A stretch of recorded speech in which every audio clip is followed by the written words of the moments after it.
My name is Hani. My register number is 19LS301011. I'm doing my third semester in MSc Biotechnology from Christu Jayanti College, Bangalore. Today I'll be covering a topic from genetic engineering, which is taught by Dr. Manikandan Kadravel. The topic I'll be covering today is RFLP, AFLP, and RAPD. So these are my contents. RFLP, restriction fragment length polymorphism, was discovered by Alec Jeffreys in 1984 during his research into hereditary diseases. RFLP is used for the analysis of unique patterns of VNTRs in DNA fragments. So VNTRs are basically a variable number of tandem repeats, which is unique to each individual. That is when randomly a nucleotide sequence is repeated, and this repetition is unique for every individual. And using that is how we do fingerprinting, DNA fingerprinting. So now RFLP exploits differences in DNA sequences to identify and study both interspecies and intraspecies variations. Using restriction endonuclease enzymes, fragments of DNA are obtained and a desired fragment is deducted by using restriction probes. The distance between the cleavage sites of a certain restriction endonuclease differs between individuals. Hence, the length of the DNA fragments produced by a restriction endonuclease will differ across both individual organisms and species. Now, we need to know a few things if we have to know about RFLP. The first thing is the RFLP probe. An RFLP probe is a labeled DNA sequence that hybridizes with one or more fragments of the digested DNA sample after they were separated by gel electrophoresis.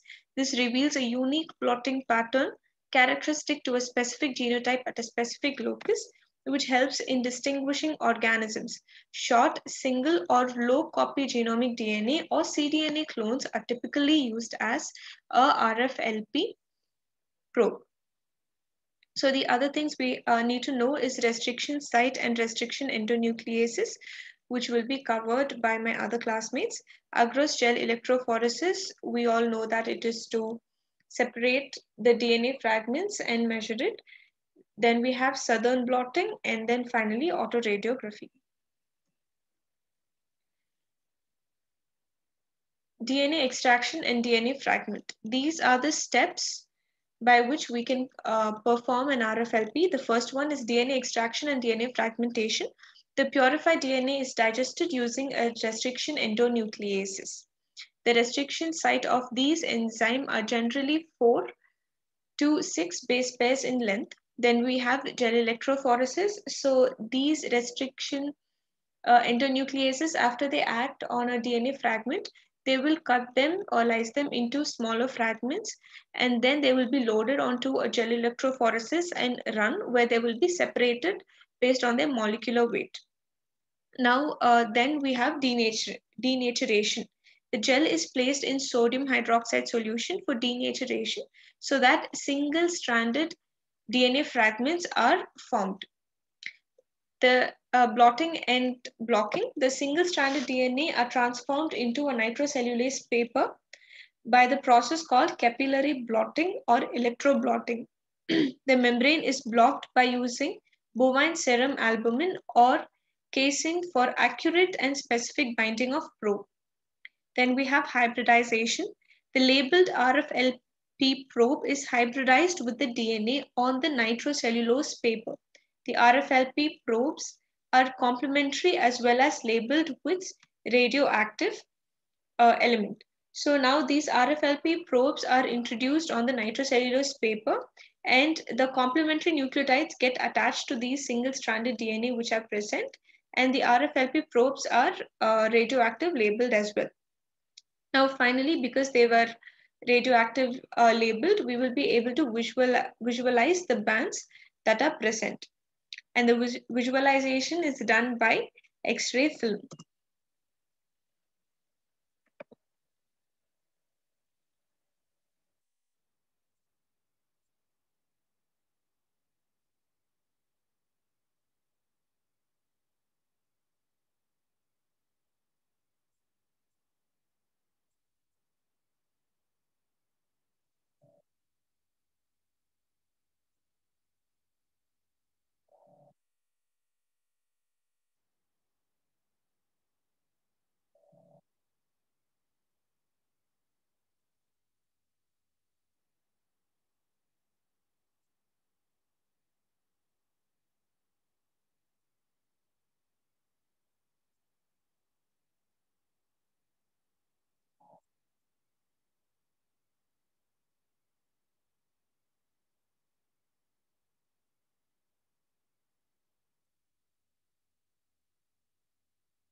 So now let's go to applications of RFLP. The first and the most common is DNA fingerprinting. Forensic scientists use RFLP analysis to identify suspects based on evidence samples collected at the scene of crime. Paternity tests. RFLP is also used in the determination of paternity or for tracing ancestry. Genetic diversity, genetic mapping, identifying disease to identify a carrier of genetic disease causing mutation in a family. Identifying organisms. RFLP test is used in identification and differentiation of organisms by analyzing their unique patterns in the genome. Next, we can move on to AFLP, amplified fragment length polymorphism, and it was developed in the early 1990s by Keegan, and it was first described by Peter Voss et al. Now, AFLP is based on a PCR amplification of selected restriction fragments of total digested genomic DNA. AFLP uses restriction enzymes to digest genomic DNA, followed by ligation of adapters to the sticky ends of the restriction fragments. The required section of restriction fragments are then selected to be amplified using primers complementary to the adapter sequence. The amplified fragments are separated on agarose gel electrophoresis and visualized through audio-radiography. Now, advantages of AFLP are they quickly generate large number of marker fragments for any organism without prior knowledge of genomic sequence. Requires only small amount of starting template, much higher reproducibility, amplify in the same batch hundreds of genomic fragments from hundreds of individuals. And their only disadvantage is that they are labor intensive. So coming to the process. So first, just like RFLP, we have the DNA extraction and the extracted DNA can be extracted by different methods. And then we have restriction. A frequent cutter and a rare cutter are used. The frequent cutters generate small fragments that amplify well. That's because they digest or lyse the DNA frequently. And this is an optimal size to separate on a sequence gel. Ray cutter limits the number of fragments to be amplified because they cut at rare sites. Therefore, there will be a larger or longer length of DNA. Ligation of adapters is the next step. Restrictions of DNA and ligation of adapters are performed together. Adapters are specific to the restriction site. Ligation of the adapters to the fragmented DNA alters the restriction site in order to prevent further restriction after ligation takes place. Then we have PCR amplification. The adapters are used as primers. First, pre-amplification is done, which allows a first selection of fragments by only amplifying the DNA restriction fragments that are ligated to an adapter on both ends. Secondly, amplification is done to restrict the level of polymorphism and to label the DNA. The primer is labeled with a fluorescent dye for DNA visualization. Finally, we have electrophoresis and then visualization. Electrophoretic separation of amplified DNA fragment is carried out and they are visualized under X-ray. So this is the process. First, the total genomic DNA is cut using restriction digestion, and then the adapter ligations are attached to both the ends, and forward and reverse pre-amplification is done, and then selective amplification is done, and finally we have gel electrophoresis, and then it's visualized. Applications of AFLP.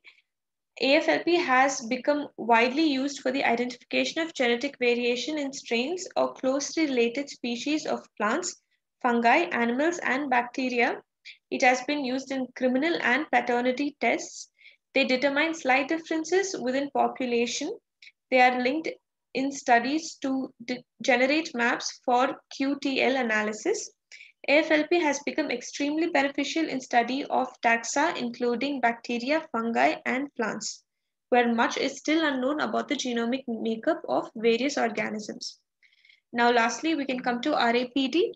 RAPD is random amplified polymorphic DNA. It was developed independently by Williams et al. 1990, and by Welsh and McClelland in 1990s. So both of them developed it independently in two different labs in two different parts of the world. It is a type of PCR, but the segment of DNA that are amplified are at random. RAPDs are DNA fragments amplified by PCR using short synthetic primers, generally of 10 base pairs of random sequence. These oligonucleotides serve as both forward and reverse primer. It involves the use of single arbitrary primer in a PCR reaction, resulting in the amplification of many discrete DNA products. The polymorphisms between individuals result from sequence differences in one or both of the primer binding sites. Amplified fragments, usually within 0.5 to 5 kb size range, are separated by agarose gel electrophoresis, and polymorphisms are detected after ethidium bromide staining as the presence or absence of bands are particular sizes. No knowledge of DNA sequence of the targeted genome is required, as the primers will bind somewhere in the sequence, but it is not certain where exactly.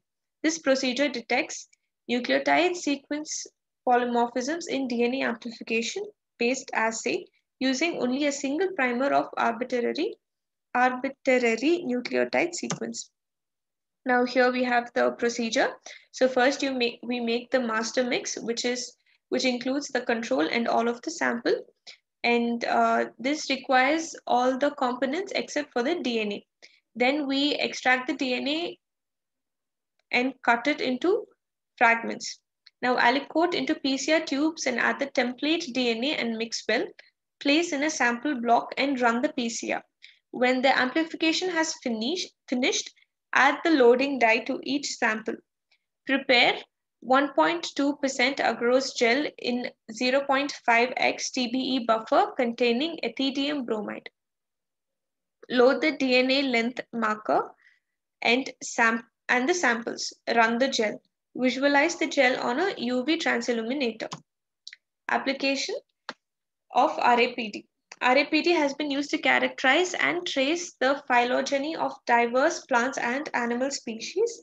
They have been used for many purposes, ranging from studies at the individual level to studies involving closely related species. They have also known to be applied in gene mapping studies to fill gaps not covered by other markers. They evaluate genetic relationship analysis among native breeds as well between native and exotic breeds of livestock.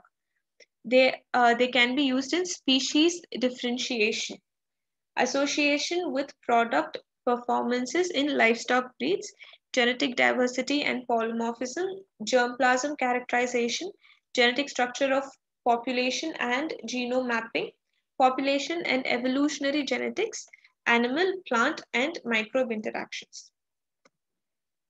These are the differences of all the three.